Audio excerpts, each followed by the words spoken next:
Well, earlier I spoke to Peter Cook. He was a Royal Marine officer for more than 20 years and has taken part in counter-terrorism and anti-piracy operations on the high seas. He now runs a maritime security consultancy which deals with, among other things, how to deal with attacks from pirates and anti-terrorism operations at sea. I asked him how a commander should have approached this operation.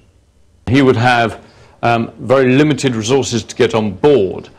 He would therefore want to concentrate the force on the deck as quickly as possible and then take control of the ship.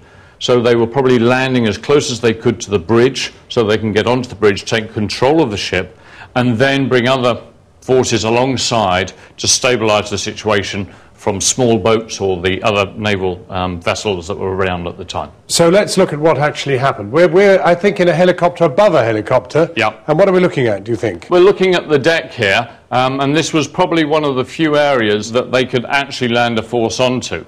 The bridge is a wee bit back here, up forward there. Let's look at what happens when they land then. Here they are coming down the rope. Now what's happened here? Well, what's happened here is the party here have dragged the rope away. So the first man down is not caught up, but he can see that he's going straight into a hornet's nest. He hasn't been able to land where he wants to. And his whole concentration is hanging onto the rope. No longer any question of arming himself against what's down below. No. Let's move it and see what happens here.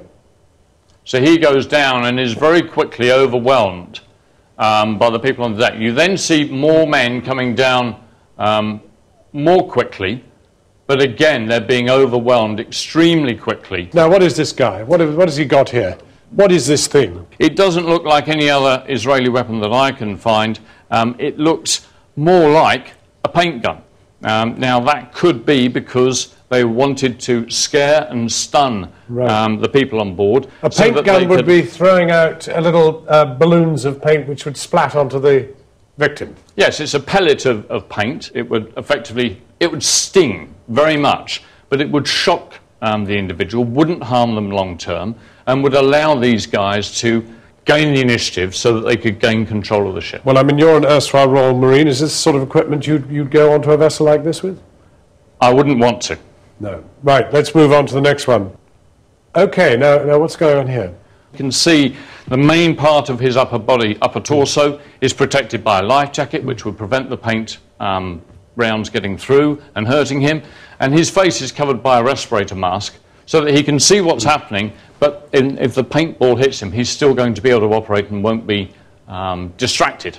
How come then in this operation of paint guns, obviously there was live ammunition as well because the captain said so on the radio, how come 10 people died? That's very hard to tell at this moment in time. However, I would imagine that the primary weapon may well have been some form of gun that they were using to disable and distract rather than kill, but that each of them would have had a secondary weapon, which would have been a pistol, and once they started being overwhelmed and effectively thinking that their lives were in threat or were being threatened, they would then use that to protect themselves.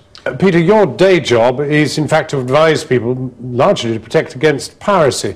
Not a great deal of difference between these two operations. You've got alien people coming onto a ship on the high seas. Is it legal? As far as this ship is concerned, it's flagged by the Comores, and therefore when the commandos go on board, normally what would happen is this would be regarded as state property of the Comoros Islands, and therefore it would come under their jurisdiction. An Indian Ocean entity which is presumably just a flag of convenience, hardly the best to carry out a major international inquiry. Absolutely right. It would be very difficult.